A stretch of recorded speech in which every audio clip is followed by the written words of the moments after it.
What up, world? It's your woman Butterfly.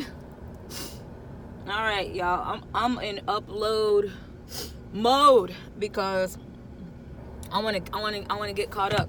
Like I want to catch y'all up on everything that's going on. So, y'all, my neighbors. Oh my gosh, my neighbors are demons. I know they are. Okay, because first of all, every time I pull my car up, they open the back door. And like, don't you know you're making somebody uncomfortable when you do that? Every single time I pull 300 feet, turn left.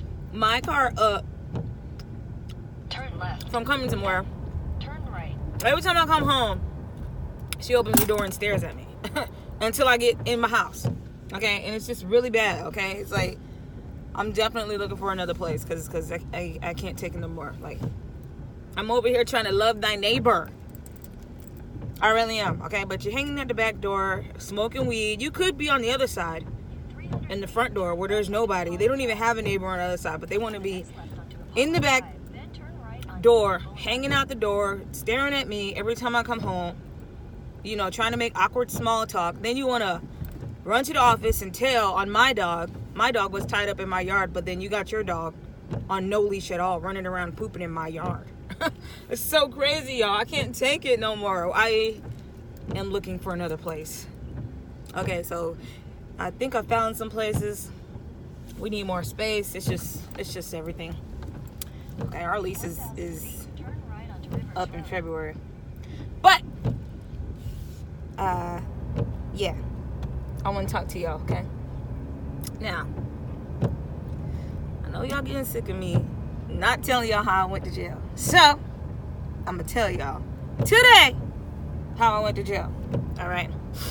So, it's just crazy. It's a crazy. But you know what? When the enemy does stuff like this, God, whew, Lord, I need to be careful because my timing chain. I'm going to get my timing chain fixed for $40. Shout out to my fiance's little Jamaican friends that know how to fix cars. Anyway, when the enemy does something, okay, when the enemy does something, God will make good of it, some kind of good. Okay, the enemy really has no power. He doesn't have power. He doesn't have any power. Okay, the only power that he has is power from God, and he's trying to mock God. God is the one that allows the enemy to exist. Okay, and for all the people who say, why do God let babies die and all that, you shouldn't turn your face against God just because babies die, because everybody's gonna die. As a matter of fact, when babies die, they get to go straight to heaven. They don't remember anything. Okay, so let the babies die if that's what God's will is. Okay, God. Babies, children. I'm not talking about abortion because that's murder. I'm talking about if a baby gets hit by a car or something like that. Okay, not man-made murder. Okay, because the person that does the murdering, that person is punished unless they repent. Okay, and for people who don't read about hell, murderers, when they go to hell, there's a lot of sections for murderers. One of them is like a butcher shop where you're just getting cut up and sliced up, and then your flesh grows back just for it to happen again. You're on a chopping board, okay? All kind of tortures going on, okay? So, and murder also can be in your heart when you hate somebody. That's murder. Okay, it's serious, y'all. It's so serious. We gotta stop murdering these babies, okay? Let God's will be done. Let things happen naturally. You don't need to step in and do anything. Okay? Anyway. Alright, so speaking of babies. Alright, so as y'all know, my daughter is here with me. Okay? And it was weird at first. I mean, our relationship is our relationship is abnormal. It's abnormal because I had her when I was so young.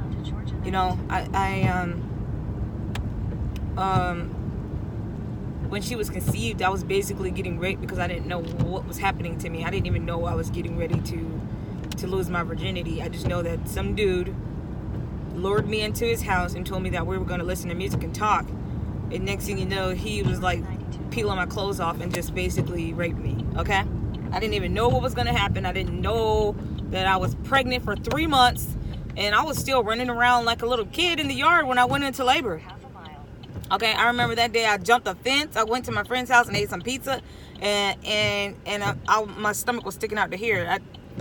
It was crazy because my aunt came over. She was like, "What is it like to be pregnant so young?" And I was like, "I don't know. I really, truly did not know." At the age of 12, I had the mindset of a 9-year-old. I just didn't really have good guidance in my life at all. Because I think my mother, she just became really stressed out and she just gave up. She did used to take really good care of us, but I don't know what happened. I don't know the story, but it just went from her being a nurse to us having to move and her just becoming really depressed and not being able to take care of us anymore. So I didn't even know why I went to school. I didn't know what you go to school for. That's how bad I was at that age. Okay, so I had her at that age, and it was just weird. It was weird. Okay, and I took care of her until she tried to take care of her until she was about 6 years old, and then she went into foster care because I was homeless. And actually I was living in a hotel, and the DSS came and I was staying with some people, some white folks. Well, a white lady and her man was black, but for some reason DSS saw that the environment was unfit for my child, but not their children, because they had 2 children. They didn't take their children, they took my child. Okay, and I was out of jail the next day. Okay, and the reason why I went to jail was because we were down in this other guy's hotel room trying to make a phone call. Okay, and the guy overheard the phone call, and he kind of got in our business, and I told him it was none of his business. And he was a Katrina victim too, and he had 2 daughters that he was abusing. Okay, he was abusing them to the fullest. Okay, and he jumped out of the wheelchair and punched me in my head 3 times. Okay, I never been punched so hard in my head. I thought that I was gonna die, and I called the police. This is one reason why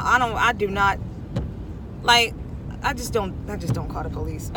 I can't even remember the last time I picked up the phone and called 911, but I think this was one of the times. And I told him that I just got punched in the head by some dude, and they came out there and they said, well, there's no marks on you. And at this time I was working in the club, so it was just another thing that the devil did. But because that's the kind of reign you give the devil in your life whenever you work for him. Okay, he's going to take everything from you. And this night he took my daughter from me. So yeah, they told me they didn't see any marks. They told me to go back to my room, and then the manager came and she told me that I had to leave the premises. But I had all of my stuff there, and I had my daughter there, and I asked her if I could leave tomorrow instead. And she said, yeah, but later on that night, she saw me going to work, and she called the police, and they actually just happened to be right there, and they took me to jail, and then they took my daughter. And then when I got out the next day, I went and I told her, I said, do you know they took my daughter from me? And then she was like, I told you to leave. And I was like, but you told me I could stay.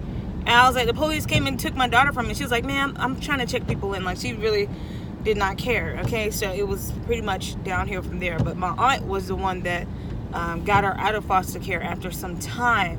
So it's just a mess. She also spent time away from me whenever I was in jail when I was 16 years old, because I went to jail for knowing somebody did something, and I stayed in there till I was 18. I mean, I was living the life of an unruly, ignorant teenager, and it's kind of hard, just to think about it. It makes me so sick of how lost I was and how misguided I was, and it was just really bad. But there's so much testimony. Like now I know exactly what to tell my daughters. That's one thing I do appreciate about everything that I've been through is I know exactly what to tell my daughters. Like my daughter could never walk in the door and tell me that she's going to be a stripper, because I can give her 100 million. I can give her 1,000,001 reasons why you're not finna do that, or why you shouldn't do that. I don't care if you're 25, you're 30. I'm gonna tell you 1,000,001 reasons why you should walk away when somebody's about to commit a crime. Okay, because you don't want to go to jail. All right. So fast forward to today. My daughter is now, it's like she's 12 years younger than me.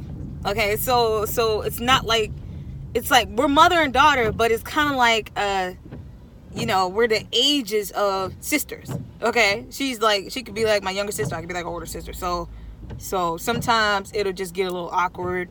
Okay, and this night that we went to jail, because both of us went, it got a little awkward.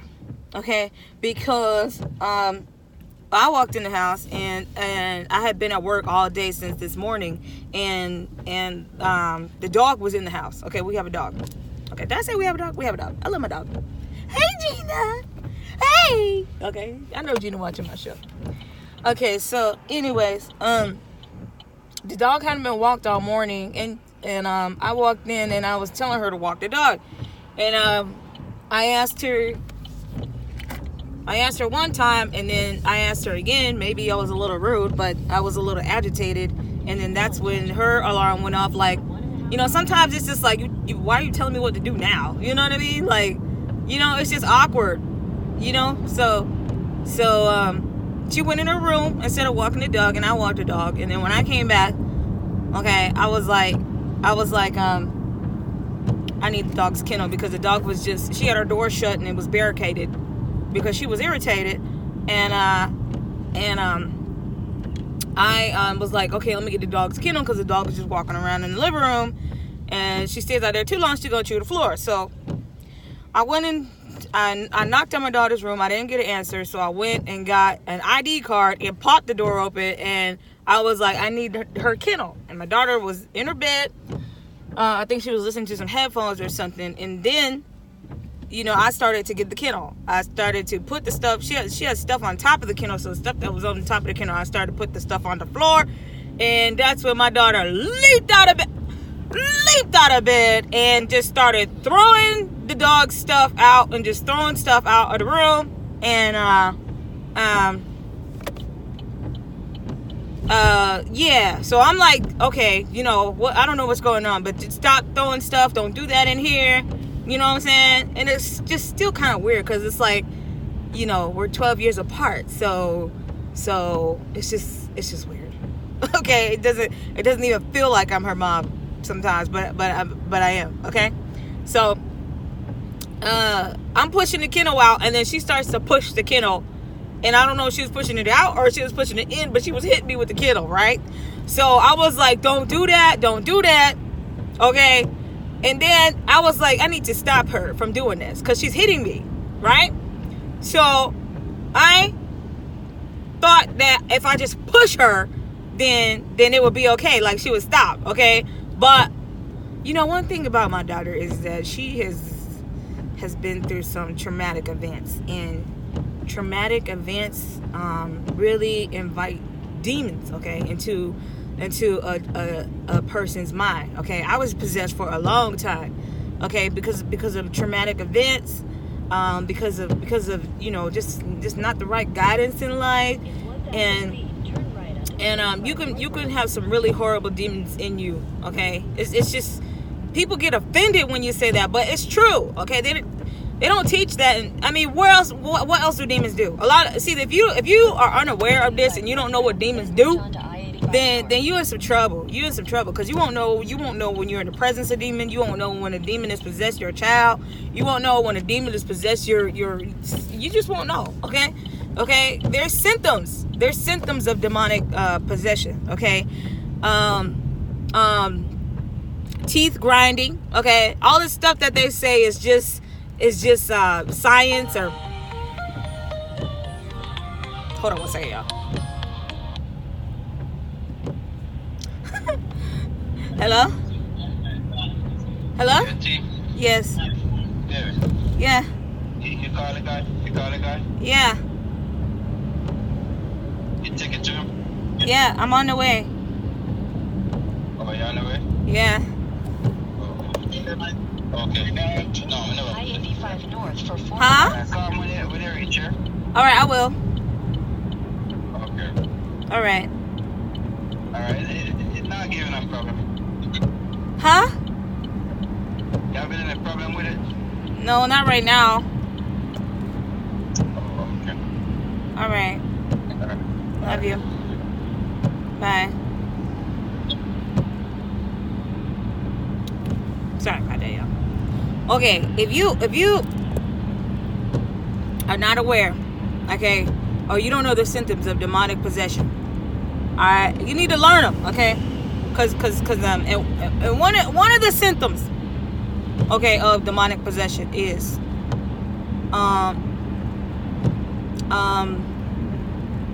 there's a lot of them, okay?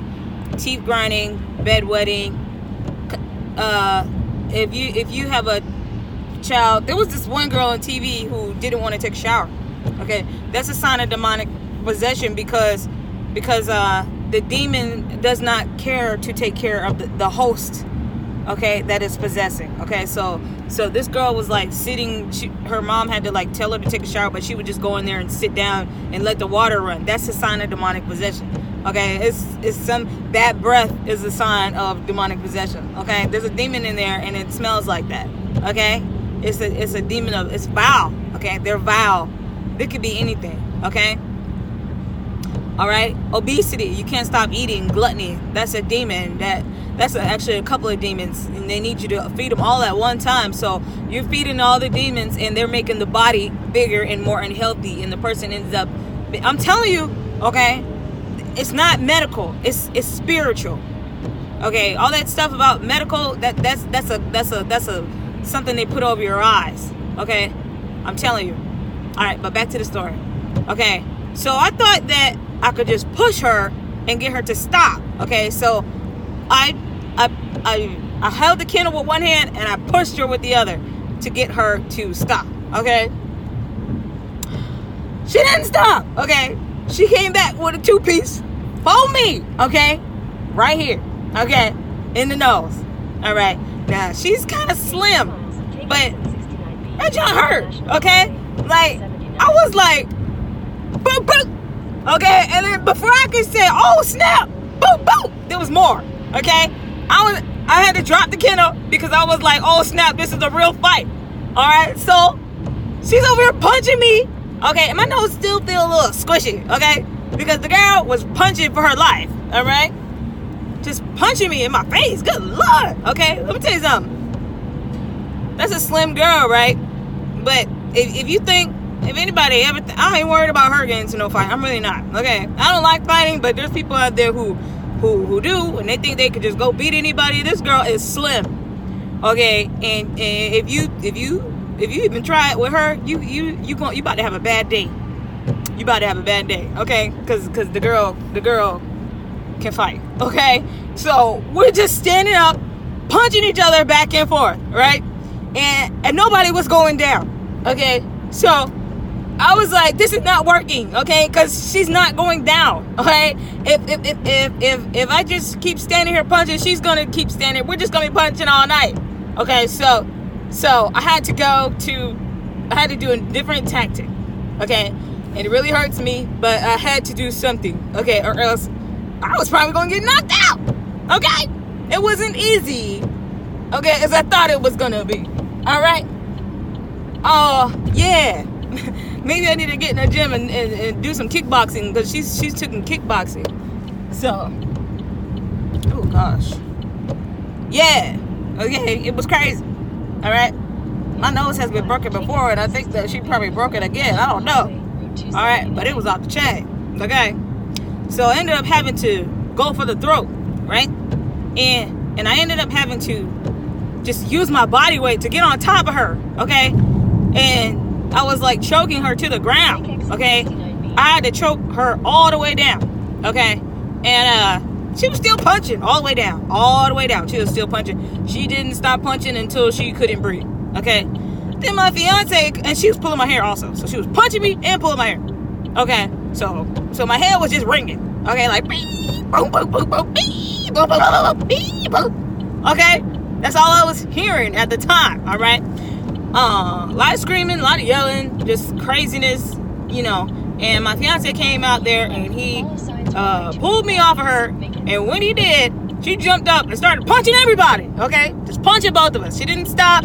Okay, she just kept going. So I had to go to another extreme measure. And to me, it's like, you know, once it gets that far, I had to. It's like we just like two people now. You know, I don't really like to fight. I don't. It's really bad. Okay, but I ended up having to pick up something and hit her in the head with it, and that's what stopped her. Okay, and she hopped on the phone, called the police. They came out there and acted like they cared, like they always do. But really, when you call the police, they come to see, especially if it's a black family, they come in to see who's, because he even asked, he was like, are there any small children in there that we can take from y'all today? Okay, they came out there, listened to the story, act like they care, and it took both of us to jail. Okay, that's what they did. Okay, now, my daughter has never been to jail. All right, she's never been to jail. Okay. Me, I've been there. I hate it there, but I also know what to expect. So it was like, oh my gosh, I just need to get out of here. You can't get out. You can't get out. Okay, you're not going anywhere when you're in jail. Okay, you're not going anywhere, and you're in a place where nobody cares. Okay. All right. The COs do not care. Okay, and the inmates do not care. Okay, so you're just there, and you need to get out. Okay, so I was in there for one night. We was in there for like a day and a half, and while I was there, it was like God just isolated us. He isolated us from each other. He isolated us from everything that we have.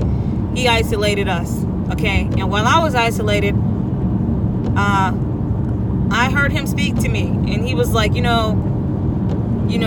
haven't even been trying. You haven't even been trying. You said that you was gonna stop doing this in your household, and you're still doing it. You haven't even been trying. You've actually been going ham, with your little lingerie and all that. You've been doing way too much. Okay, you're not even trying. You don't appreciate me, and it might take you to go to a place like this to see. Okay. All right, so it was crazy, y'all. I just felt so convicted, and it was really bad. But we got out the next day, okay. But that's where God convicted us, and He also kind of brought us closer together, because really all that fighting and all that, that's you can go to hell for that. You can go to hell for all that fighting and stuff, because it's strife is, especially in the household, you're turning your household into a war zone. So all that stuff on love and hip hop and stuff, that stuff comes straight from the pit of hell. Okay, be this and be that, and jump up and flip my long 30-inch weave and all that craziness with my heels on, fighting because I'm gonna knock you out, because all of that comes from hell. Okay, I'm not even saying it to be cute. It comes from hell. Okay, straight from the pit. Okay, that type of behavior, that's where it can take you to. That's the exact opposite of how God wants you to conduct yourself. And the demons know that. The demons know that. That's why they make sure they running it on TV, running it, because monkey see, monkey do. Okay, you think that it's okay, but it's not okay. Okay, from what I've read, there's a department in hell for people who are strifeful and fighting, and it's like this giant river of blood, and everybody in it is just fighting. You don't know if you're gonna get punched. You don't know who's punching you. You don't know if it's a man, it's a woman. You don't know. You can't see, and it's dark. That's what I read about anger. So I do a lot of reading, y'all, and God confirms. Okay, because God confirms when something is true to me. Okay, so I believe that is true. All right, so what we need to do is try to get that out of our system. The way that you feel, the way I feel about my neighbors, I'd rather just move away than to sit up here and start something about your dog over here pooping on my steps. Okay, and with love, we're gonna get up out of here. Okay, because stay on I-285 East. These demons, they're just trying to make you unhappy, and when you should be happy. You should be happy that God continue on I-285 East for 14 miles. That God provide that you're not on the street. Okay, and you should use your resources. Okay, you should use the resources. There's plenty of places here in Atlanta to work, and you can make your dreams come true. But when you're in a place like jail or hell, there's nothing you can do. Okay? So, I'll see y'all on the next episode of the Butterfly Show. Bye, babies. Love y'all.